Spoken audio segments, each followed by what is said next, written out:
With less than a month before the Oklahoma legislature adjourns for the summer, education funding still isn't finalized. News on 6's Justin Schreier has an update on where lawmakers are right now. Justin?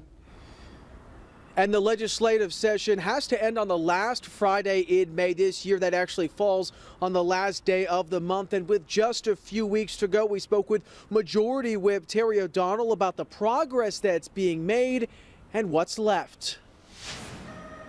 We all remember the sound, the video, and pictures of last year's teacher walkout. I think that opened a lot of eyes in the state about how important teacher funding is. And with just a few weeks to go in the legislative session, Catoosa Representative Terry O'Donnell says lawmakers are finalizing the last few pieces of the budget.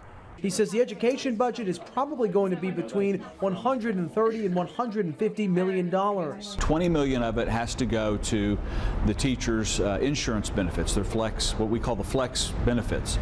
And then another $70 million could be used for the $1,200 teacher pay raise. The ongoing debate is how some money will be allocated to school districts. There's a lot of work going on at the Capitol behind the scenes that the public generally is not aware of. The vice president of the Tulsa Classroom Teachers Association, Shauna Mott-Wright, says the organization is encouraged by the positive talk on funding, but says all teachers need a raise and there needs to be money in the classroom.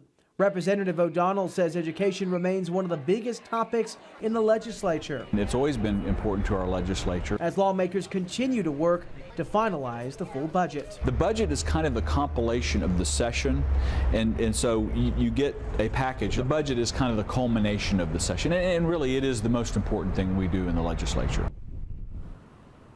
And after the House and Senate agree on a budget, they will collectively send it to Governor Stitt for his approval and for his signature. Live in Tulsa, Justin Schreier, Oklahoma's own News on 6.